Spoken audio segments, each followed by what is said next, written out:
Well, we're back, Wildcat Fanalytics, Mike and Jesse. We're in the middle of a conversation. We just figured we'd hit record because I think a lot of this will be resonant with you, the listener.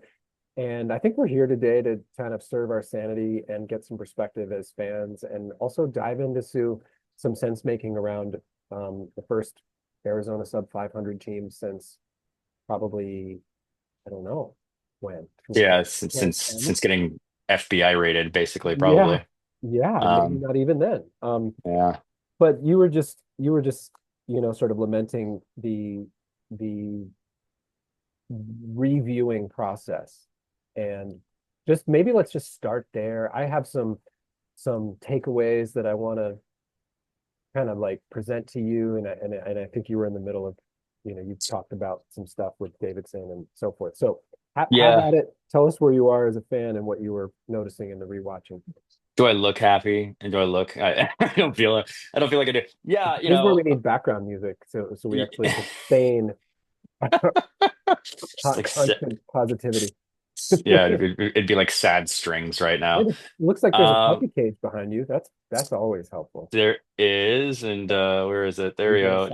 sighting? We got Oh, we got two little guys, a little guy and a little girl sleeping down there. If you can oh see, oh, man. she just adjusted. So they've been a joy. Everybody knows, or a lot of people know that I lost my like BFF dog this summer, and we've got it in us that we're gonna take these two puppies home, and we did, and they've been wonderful. Um, that's kind of like what I've been doing I've been doing a lot of personal like regular life stuff, so like my celebrating my birthday and during the Wisconsin game and the Duke game, I sort of like his 40th birthday was a big deal, so I sort of dragged it out. During these three games in Atlantis, like I was cutting the turkey during the end of the Oklahoma game, and somebody says, "Hey man, like you guys lost," and it's like, yeah, that makes sense. Like, but hey, man, look at this bird I just chopped up. Like, this Yep. is the best I've ever cut a bird. It was gorgeous. Maybe we'll post a follow-up video in the Wildcat Authority shout out thread. But I went to go rewatch it. I went to rewatch a bunch of the games, and there's there's just there's a lot of like really dumb stuff that it just doesn't look like Arizona basketball. It doesn't look. It just it's really bewildering and emotionally tough to watch this because you're just like, are you guys trying to play, or do you care? I know these guys care. I know they're really good. I know that's where I'm at. I know this. I know these guys are good. I didn't make it up like watching these guys play before, and seeing their stats and everything and going like, and then other people, like draft analysts being like, hey, look, like KJ Lewis, like that's a guy who can play. Um, you know, KJ, I think what did he do? He had 30 minutes a game, averaged 6 points and four fouls. Like that's not the guy that we know. Krivas hasn't really, Krivas wasn't even able to play against the West Virginia team, basically, right? He had like 1 point or something.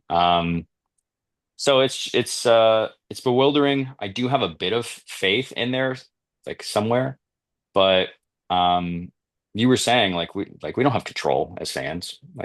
So I have just been like living my regular life, and that's been really nice. And I guess we have a game on Saturday. I do have a lot more constructive things to say, but where am I at? That's where I'm at right now. Yeah. And it reminds me that one of the reasons I started this, and I think maybe you sort of got intrigued by the idea, Hmm. is that I would say in my 35 plus years of being a fan of Arizona basketball, and I'm fans of other teams, but like this one, for whatever reason, just got in my heart and under my skin at a young age, and there was no stopping it. It was like, I can't change this. And I would say the the sort of overall experience of being an Arizona Wildcat fan is not joyous. It's it's exciting as hell, right? And so I think I got hooked on the adrenaline of, college basketball is just an incredible format because every game means so much, and that's super exciting. But it also has come along with a lot of stress. And as I grew into my 40s, I realized, like, well, probably a lot sooner, but I think when I hit my 40s, I was finally ready to do something about it. And I don't want to have a relationship with this. part of my life that is stressful because let's have some perspective. It's 19 and 20-year-olds playing a game. And I can tell myself that cognitively, and then I can just like completely lose my mind when we have, you know, moments of our Arizona trajectory like this. So one of the reasons I wanted to do this was to find a way as a fan to sort of co-regulate and have a good relationship with fandom. And I think like stepping back is so healthy.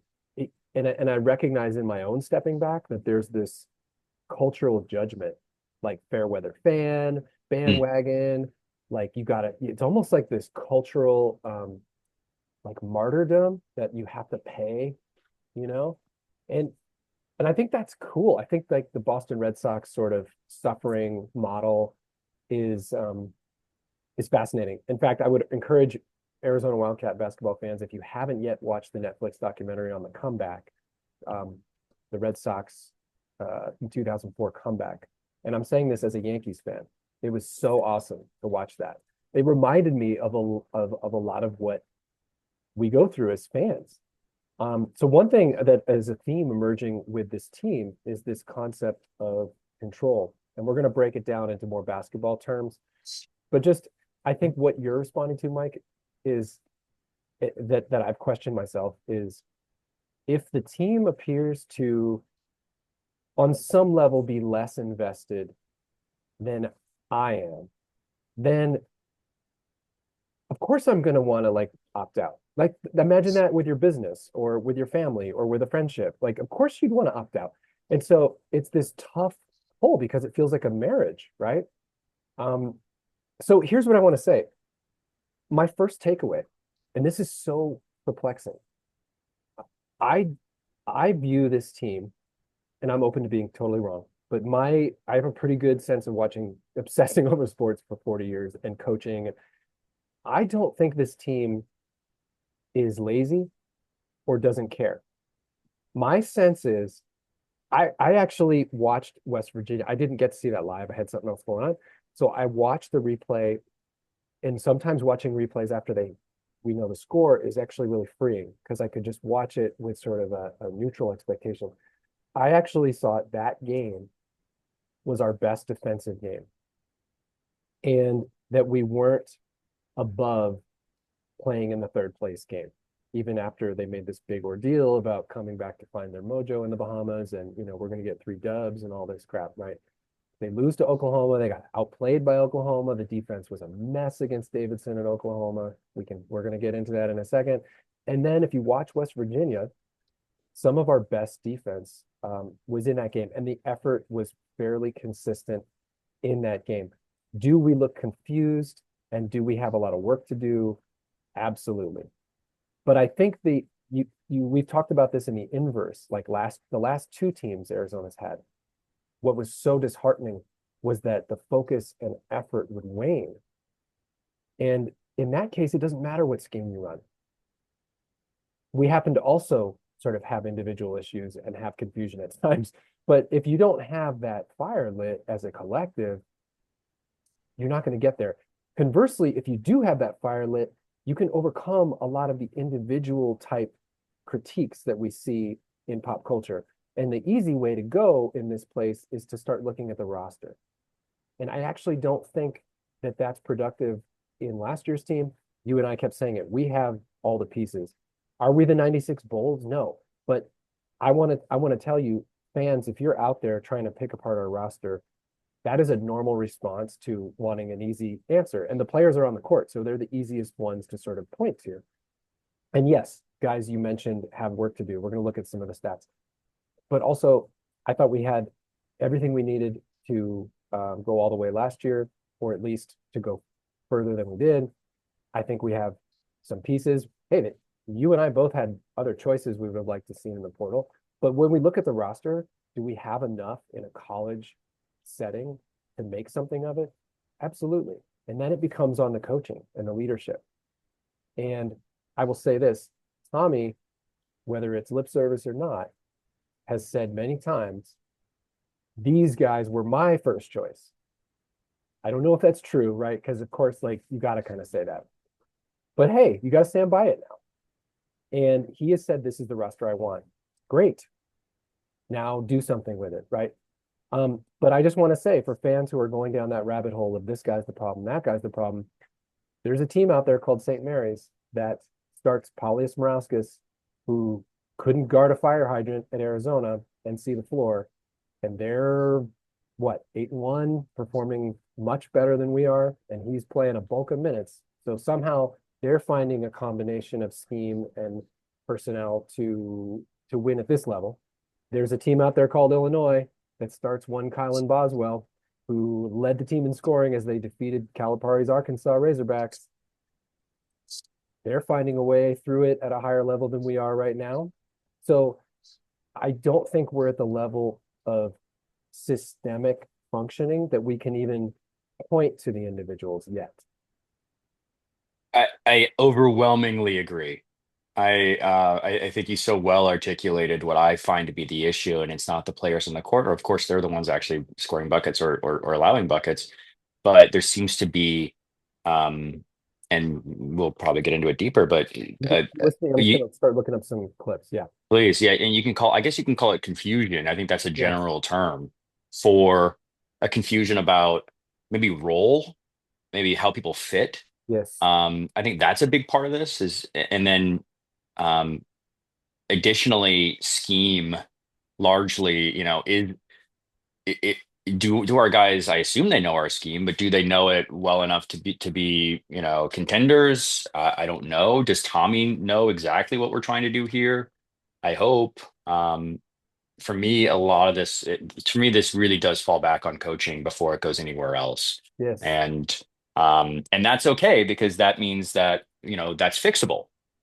There is the talent on this team to do great things. And like you said, if these guys were on different teams, we'd probably be pointing at them going, gosh, I wish I had a guy like that. Hey, Um, here's my question for people listening, because there's nothing more we can say about it. If you gave Kelvin Sampson, Jaden Bradley, KJ Lewis, Caleb Love, Trey Townsend, and Kobe Awaka, you're telling me that's not a top 10, if not top five defense?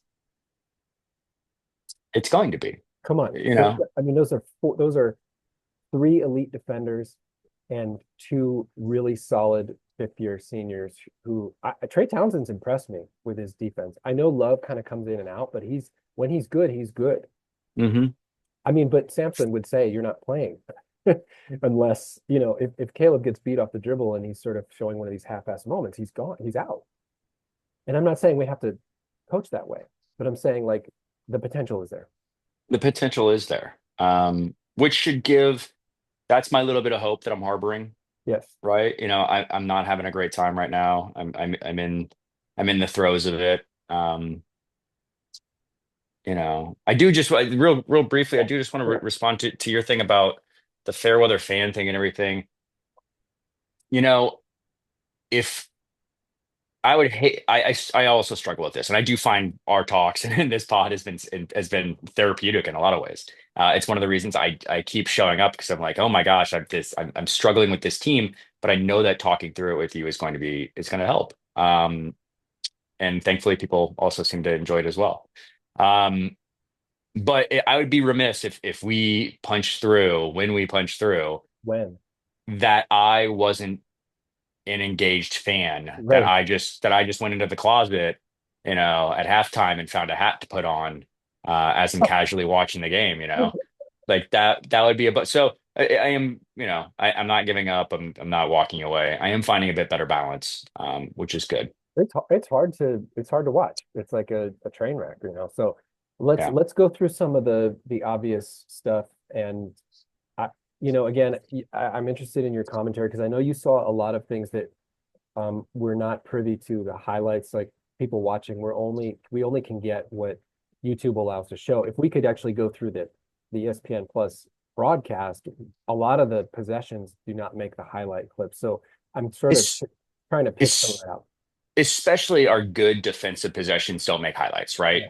And so that's probably the most frustrating part is that every bucket you're going to see every Yeah. every time that we're on the wrong end of the floor, that's where they're scoring a bucket most likely, or we do something incredible. And most possessions don't end in us doing in most successful possessions, defensive I, possessions don't end in us yeah, doing something incredible. They end in us doing something normal, so and bad. good. Yeah. And then, oh yeah, I mean, Well, most successful ones, right? and Yeah. as people know who've watched some of these, sometimes I can find what I think are decent examples of stuff we're looking for that just happen to end in tough shots, and that's fine. So Yeah. I think there are a couple of those that I just got through saying I think our effort, especially against West Virginia, um, was hopeful. Against Oklahoma, I'm not sure it, and Davidson even, I'm not sure it was as good. And right off the bat here, this is 2+ minutes into the game. I'm curious what you make of Bradley's closeout here. Hmm. I mean, it's just incredibly lazy to start the game. What are we doing? He didn't even get a hand up. I mean, what, in what world is this acceptable defense? Like, I'm trying to think of what, if I give him the benefit of the doubt, what What were it was deep, sure. He didn't Sure. expect it. Is there a scouting report? Like, this kid It's a great question, was right? recruited by Arizona. He was coached by Tommy. He like is looking to light us up. I expected him to a 17, but a 17-year-old looked like he was way more comfortable on the floor than anybody we had. What Yeah. I and you would think that Jaden would take that matchup really seriously. I would think. I mean Jason Shearer, and again, always shout out Jason Mhm. Shearer, shout out Wildcat Authority, we love him. Jason did a write up before that Oklahoma game, and in his write up he was saying, "Hey, look, this is a great opportunity for Jaden Bradley because he's got this young guy who." Sure, he's an electric player, but he's loose with his handle, and he can be pressured. He doesn't have the strength and maturity of an older player like Jaden, and Jeremiah Fears just, yeah, outplayed everybody, and especially everybody on the Arizona side of the court. Cut us apart. Yeah. So this is another one. It Fears actually has the ball on the wing here. We've got Bradley, Love, Townsend, Krivas, and Lewis. And this is Hmm. just an early example of where we weren't necessarily lost. We're sometimes we're just like we look completely lost. And then sometimes we're in good shape and we just rotate slower.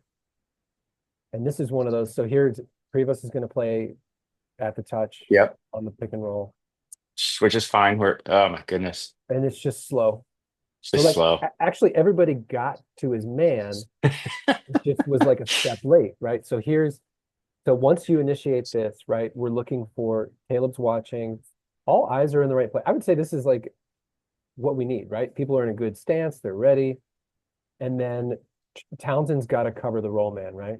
Hmm. Which means Lewis is going to cover his man, which means Love is probably Yeah, it's got to kind of cover both in a going to way. cover this guy. Yeah. Yeah. But it's just slow.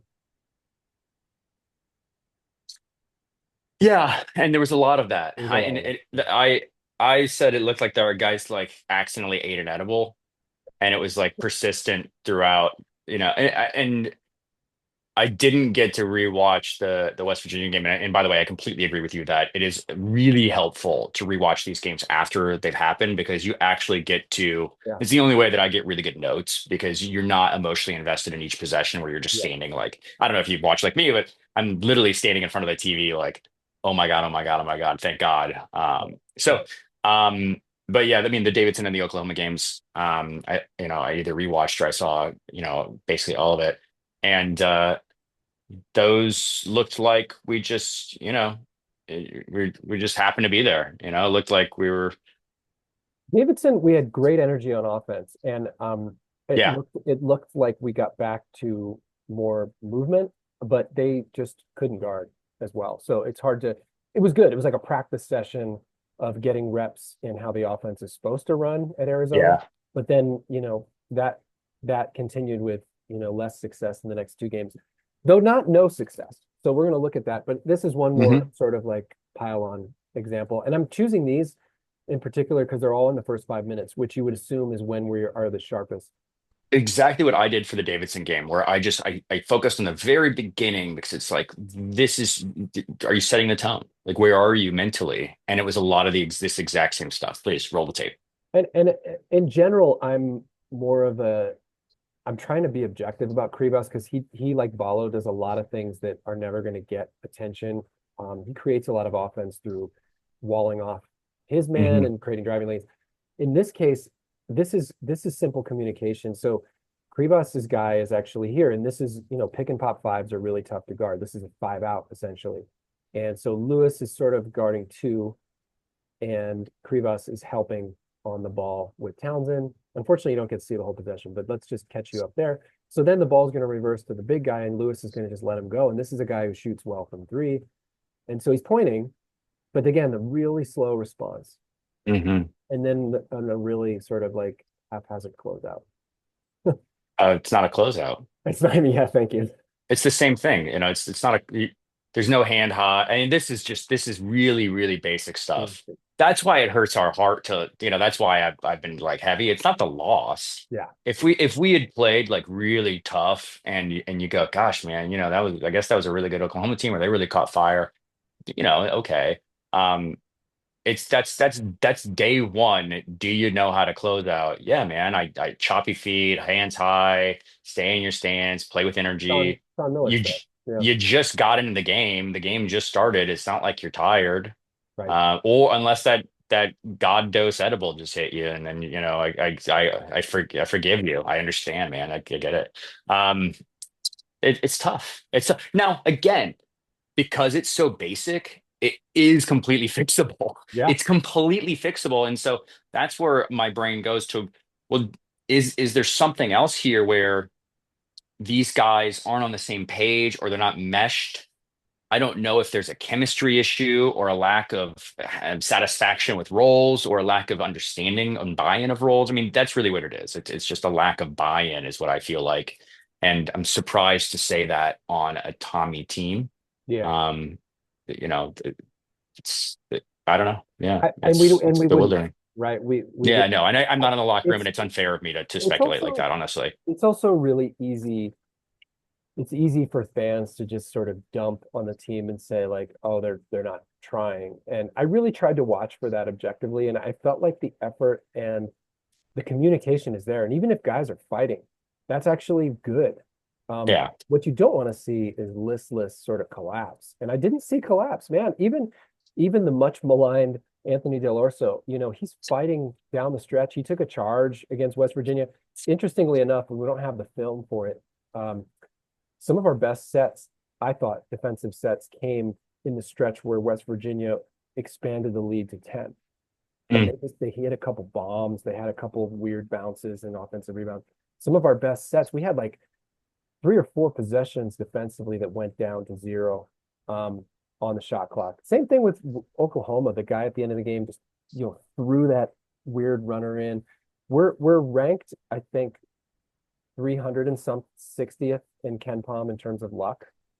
So I'm going to give you a couple stats that, again, that's not to appease or disqualify what the criticism, which is much earned by this team so far. They need to step up, but there also were some things that were just kind of like didn't go our way. But that's what happens, right? When you're not prepared and you're not like convicted, um, luck, luck favors the prepared, right? Yeah. So here's one Hmm. where I was trying to look for something positive in a shot make. We had a great start against West Virginia. I thought our energy was good. I think this set is pretty solid, and you've got ADO and Krivas in there.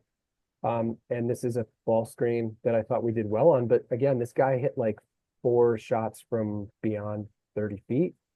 So I don't really, what are you going to do really?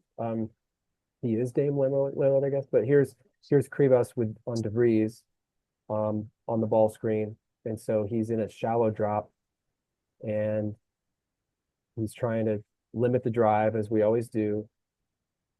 And then he's going to recover, but like he doesn't expect him to let it fly. I actually thought Krivas' recovery compared to the last thing we showed against Oklahoma, where he just kind of like didn't even contest. Watch how he contests DeVries here, and he's out at 30 feet too. So he Yeah, gets he gets back. yeah. I mean that was a sprint to kind of like the pack line, if you will, Right. and just like a step inside of the 3-point line. And given his height, that's acceptable. And so obviously, he knew the scouting report on DeVries that like Yeah. that's a shot he can take. But DeVries is so deep there that it's kind of hard for you to ask your 5 man to get all the way out because he's completely out of the play. And if somebody tries to drive, Cabriz tries to drive by him, he's probably driving right by him.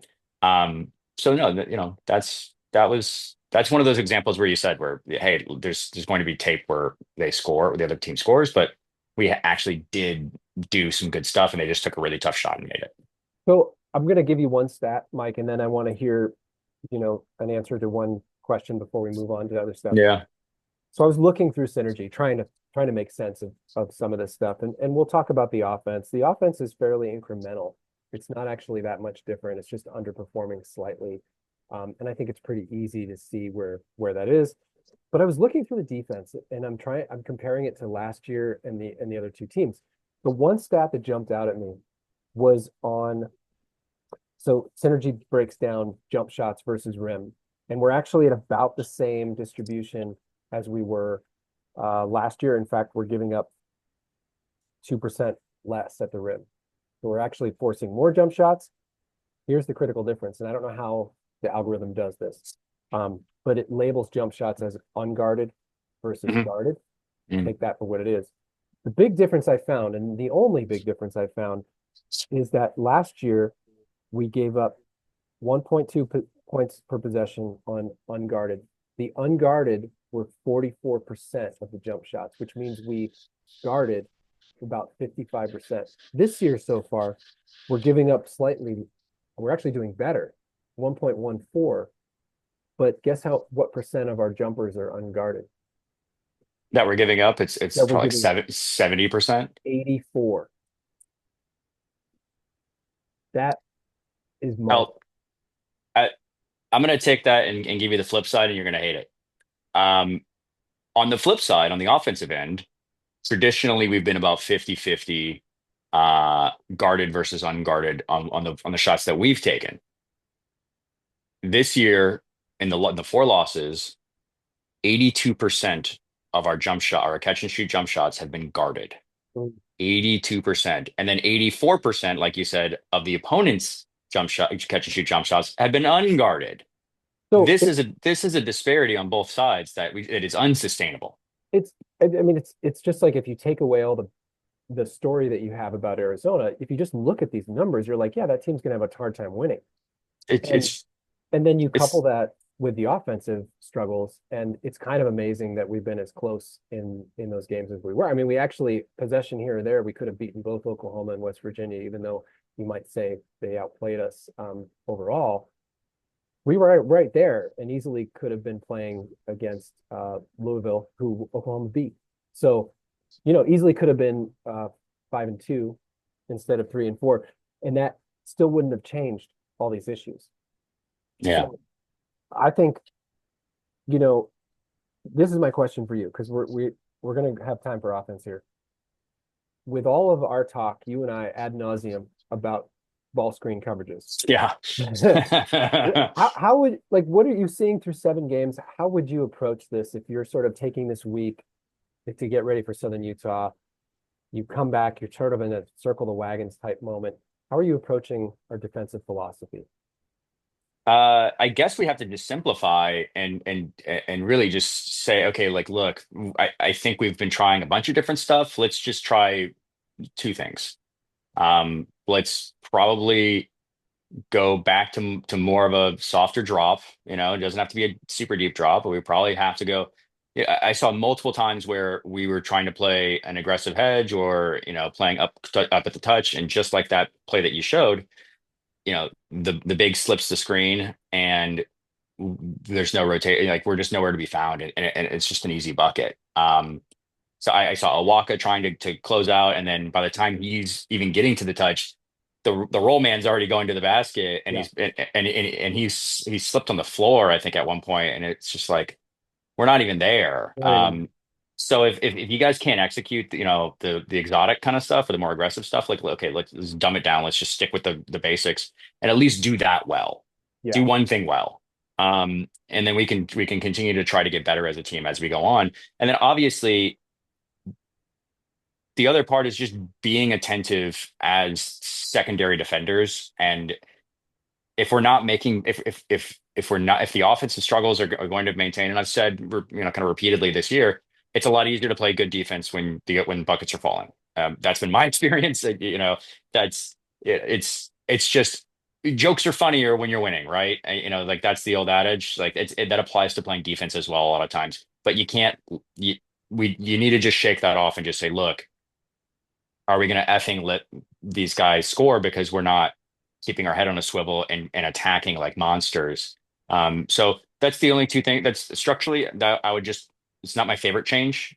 But that's the change that I would make. It's just, okay, look, if we're not going to be able to do a bunch of things well, let's just do one thing well. And then number two, everybody, especially perimeter defenders, need to be way more aggressive in maintaining their responsibilities Yeah, because it's not cutting it. preach. And unfortunately, we don't have the depth really to start benching guys. But you do have like a Carter Bryant who's not getting minutes. And look, it's not like he's performing, and so I get it. But F it, like at least he's a freshman, and if you've got a KJ, a Jaden, and a Caleb, who are upperclassmen, or Del Arso, upperclassmen. I guess KJ isn't an upperclassman; he just kind of looks like it. But these are guys that that either know what they're doing or have expectations of being an exceptional defender. If you're not doing your role, just give more minutes to somebody else and use the bench legitimately because we we really. I think additionally, and I'll stop soliloquying in a second on this one. If it doesn't bother you that we're sub 500, that's the season. Yep. If you're not going to take it personally from here on out, that's it. Only gonna get That's harder. Yeah. it's only going to get harder, and especially because of what you've put yourself into at this point. Because you don't have the credibility, the resume to get Very a little high. room for error. Yeah. Yeah, you have very little room for error. It's not like you can You do go have and opportunity though. You do have hundred a ton of opportunity, it, a but ton of it. And so yeah. so you have an opportunity, but you got to go eat every scrap that's on that plate, and other people are trying to go for that scrap too. So Yep. this is it. I, Um, I, when you say that, I feel excitement because this is where, like, okay, if you're going to give up on the season as a fan, I totally get it, and it might even be good for you to do that, right? I did that last year after the Oregon State game on the road. Um, I was out, like I stuck with it and I watched the games, but I was out on you my were belief. you were crestfallen. I I remember. was Yeah. crestfallen, right? And I I made the commitment to myself that this year I'm going to try to like be open to not knowing and see where it goes. Now the amazing thing about this, and this is why I suggest people watch the Red Sox documentary. This is where it can get really, really satisfying. Yeah. It can absolutely go 14 and 18 and just be a horribly underachieving, disappointing season. I'm aware of that. The all the evidence is there. Like what's not there is something that's less probable. And I'm interested in what it's like to stay in there and hang in there. And the gift of this is like we don't ever start the season like this.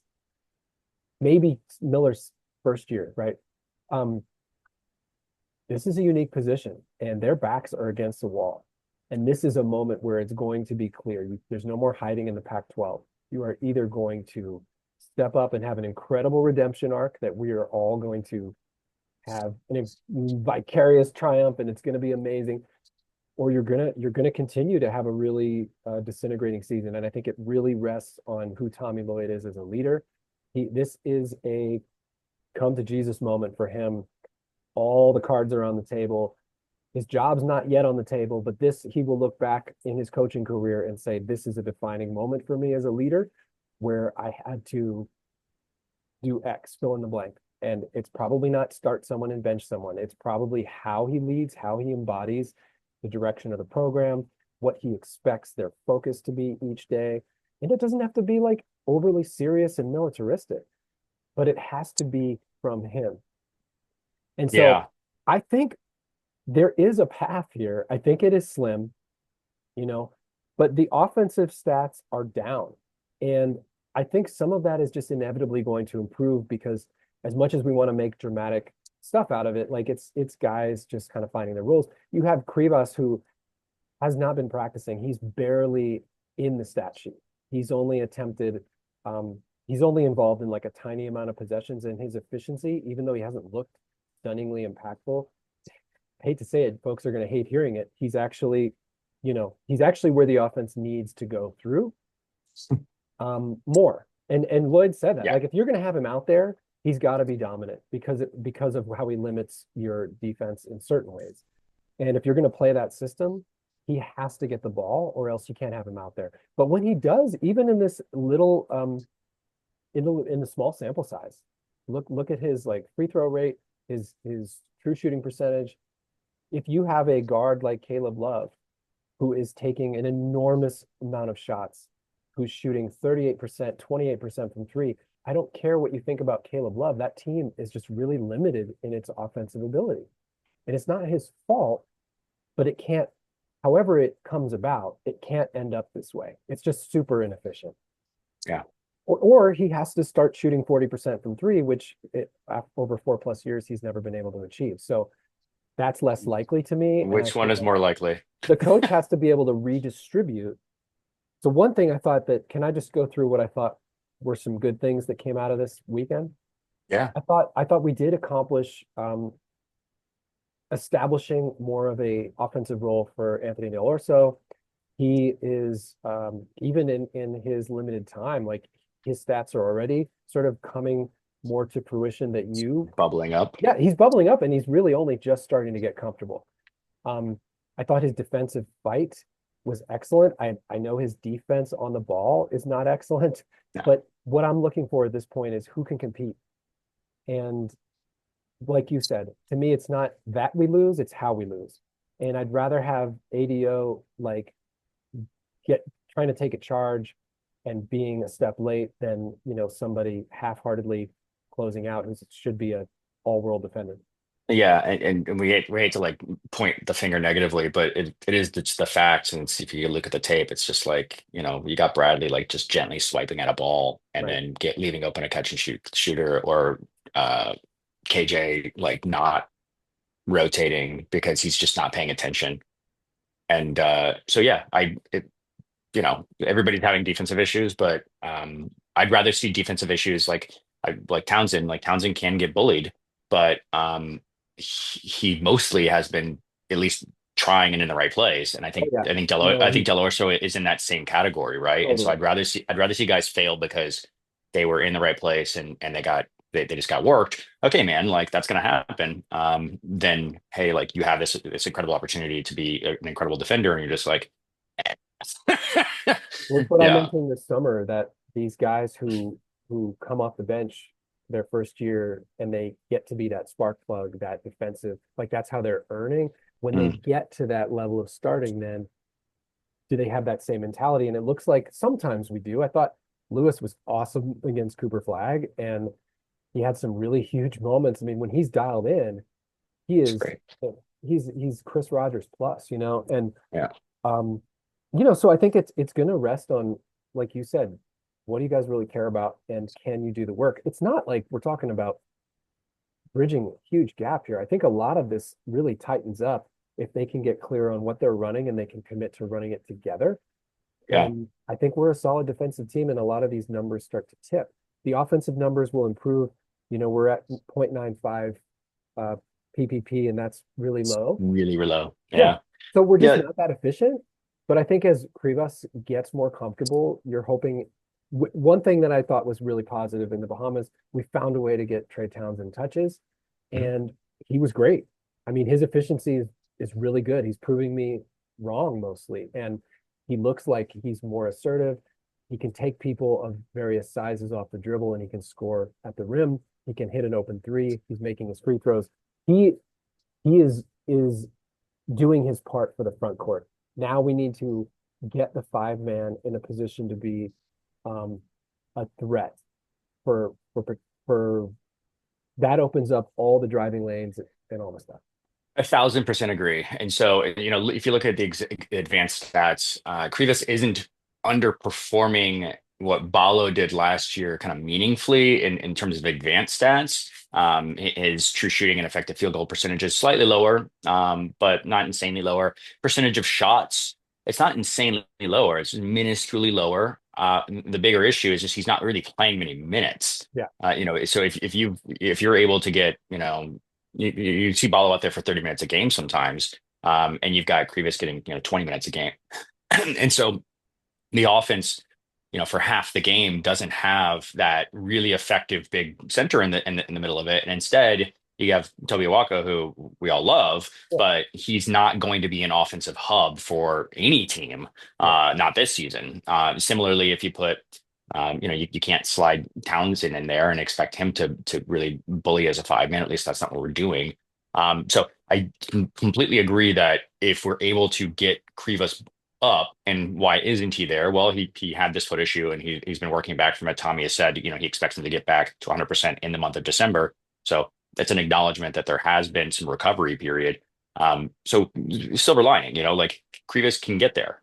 He's a good enough defender and a good enough rebounder that you can play him meaningful minutes, and then Awaka can play a role that isn't, hey, you're going to play half the game or more at the 5 spot, but Right. you're also not going to really score any points, and we can't really run any offense through you. And by the way, the other team knows that, and so that's impacting our ability to, like I said, get these unguarded catch and shoot opportunities. I think that's the clunkiness of the offense that we're sort of seeing right now, Right. where again, let me say the numbers. 42 of our catch and shoot shots over these 4 losses were guarded. Only 9 were unguarded. I Yeah. mean, that's really difficult stuff. Then the additional piece to that is that traditionally we're shooting like 40% on unguarded shots. I mean, people are going to shoot better on unguarded shots, obviously, right? This year we're shooting 34% on unguarded shots and 33% on guarded shots. There's hardly a difference. And Yeah. so some of that is just luck. That may be vibes in a way where it's like, hey, look, success begets success, and so fun begets fun, and you sort of get in the flow, you get in the rhythm, you get in the feeling of it, right? As a shooter, especially, that isn't happening maybe because the offense just isn't feeling good, Yeah. and so you finally get an open shot and you clank it because it's just like, oh my God, Um, but I overwhelmingly agree, and obviously Tommy has said it, that you unlock that 5 spot where traditionally we have run a lot of offense through, and we should see the 3-point shooting and the jump shooting, and then allowing more cuts, which we also have seen fall off Fall, tremendously fall off tremendously. because the interior is just gunked up. You can play two Yeah. bigs when you've got a big that really dominates near the rim. And then hopefully again a rim finishing hopefully elevates as well. We're only shooting 60% at the rim this year. That's roughly what we did last year, and it's not bad. Yeah. But the 2 previous years we were like 67%. That's a it's a difference that gets you from like to, well, we won we won that game. It's like, Well, hey, especially if you couple it with shooting e- 31% from three. If you're exactly. shooting 39% from three, you can overcome that, but you can't have both. And that's why, a 35% 3-point shooting team probably wins those 2 games, or at least one. And I think I'm actually not really worried about the offense. I think that we've got good players in a good system. Really, like if Caleb Love is going to continue to get this many shots, and again, I'm being deliberate with my words. I don't know that he Hmm. like his decision making is one thing, but again, Tommy, if Tommy's going to allow an offense to be this inefficient with its highest volume shooter as this terrible, and he's terrible, you would never want like you would never look at a team, forget what you think about Caleb Love, and say, oh, that team's going far. They're one guy takes twice as many shots as almost as the third as Trey Townsend, and he's shooting like an abysmal efficiency. You can't win. Yeah, You're you just know throwing he away a lot of possessions, you know? kudos to Caleb for at least the 3 games that we played in the Bahamas.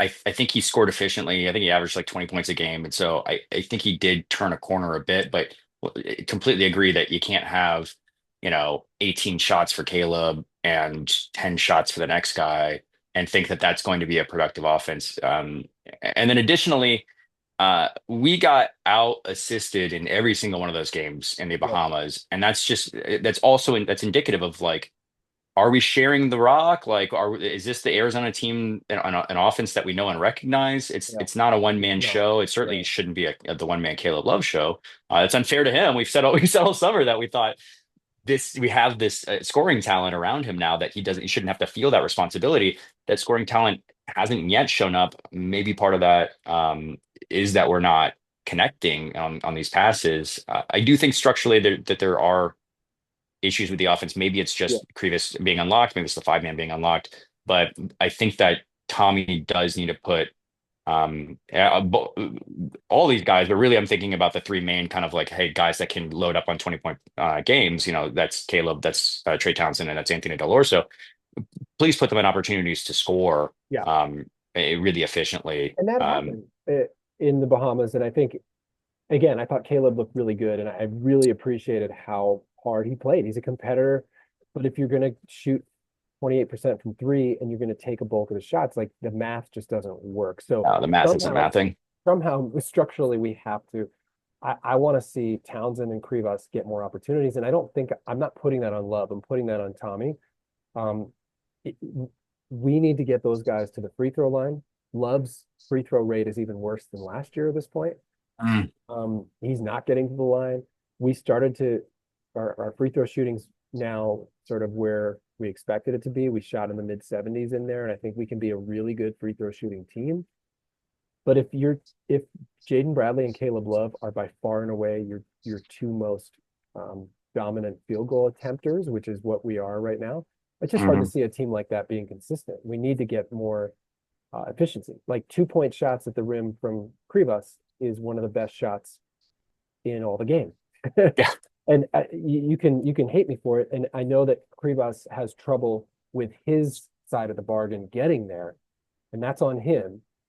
But I think I get where we would try to work toward that because that is your baseline. If you can reestablish that like we had with Balo, then I think things start to open up. Yeah, Yeah. I'm being One redundant.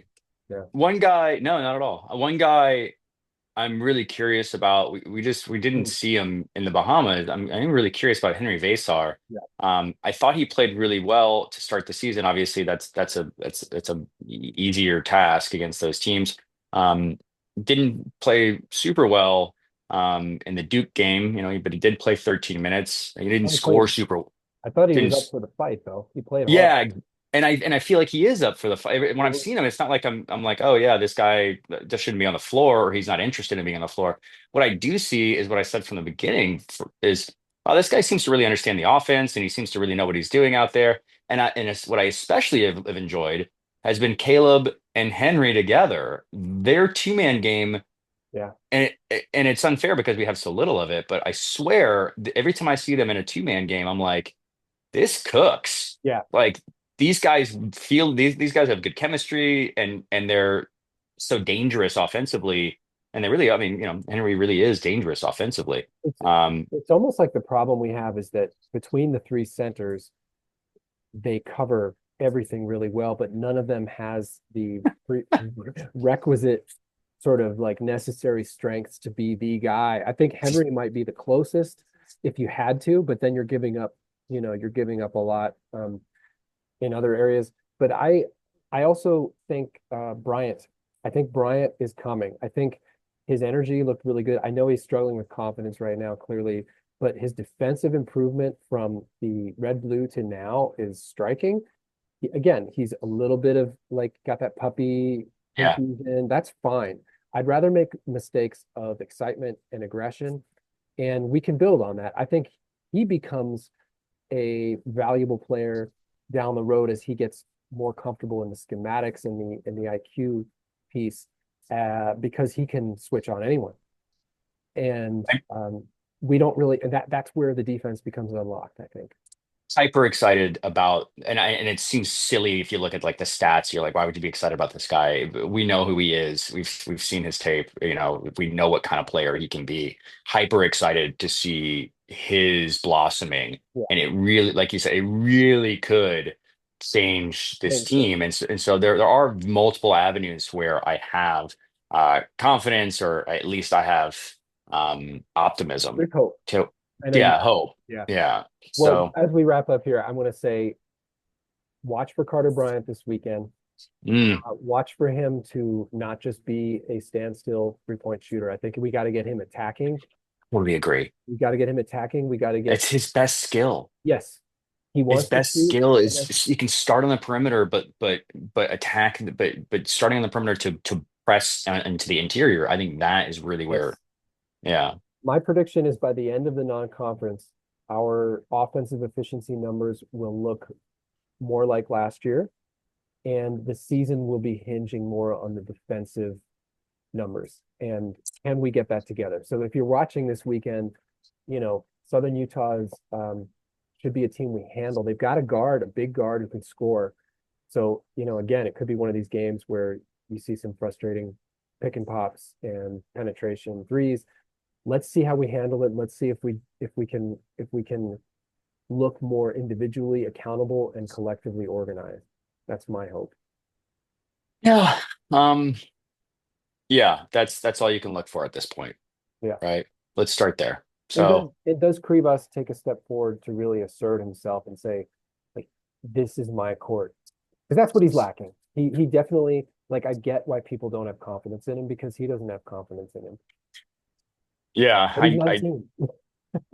I'd like to see, and I know again, I know Tommy has been, and it's and good for him. He's been experimenting and he's been taking chances on different rotations and playing guys and different defensive schemes. It's all really good. It is really good stuff. I know it sucks to be three Yeah. and four, but it is good to see that he's been because that should pay dividends down the road. It tells you about a team that you really are just now seeing in the fight for the first time because there is so much roster turnover and guys stepping up, right? But I'm not trying to pull the cord and say, okay, the experimenting's done, but I would love to see like Henry play 30 minutes Yeah. and just like what does that look like? Like Henry, like hey, I'm pulling you aside before the game. Like I'm gonna play you 30 effing Right. minutes tonight. And by the way, like you're gonna deserve it. Your court. And Like, go do yeah, your thing. go do your thing. I think you're gonna get 22 and 11, man. Like go get it. And And I think that, like, that kind of energy that you're bringing right there is what some of these guys need. I think they're yeah, good dudes who want to win. yeah. Um, and I think they need a little bit of fire. And um, yeah, I think you saw Townsend get that. He went from being a good dude who was a little bit deferential in the early going, and then clearly they focused on getting him in position to score. And he's like, okay, I'm gonna just be Trey Townsend now. And that's a good sign. And so, Yeah. somebody needs to take Krivas under their wing and say, dude, you're a monster. Like, he needs an AJ Bramlett shatter the backboard type of moment where he realizes his power because he plays like the smallest 7-2 guy in the universe. He's just easy to, pick and defend and push off his center, right? But he's I, so skilled when he's there. I've seen moments of fire in him, and I saw Yeah. moments of fire in him in the Bahamas trip where he's clearing guys out with an elbow, and I just absolutely adore it, and I want that for him like 80 times a game, but Yeah. because that's who he is just absolutely dominant and monster in size, and I think that's where we've arrived in our conversation is that unlocking him is the first step to putting this offense back on track, and then there's some other stuff that we can rise, Carter Bryant being a big piece of that Big time. um, that can just take the whole team to become another level, that both offense and defense. Yeah. Right on. I know you got to go. Thank you for listening. And we will be here hopefully next week to celebrate some humble incremental progress and maybe our fourth win of the season if we're lucky. Fourth one of the season, heading into a big erstwhile rivalry game against the old UCLA Bruins. So looking forward to it. Bear down. Bear down.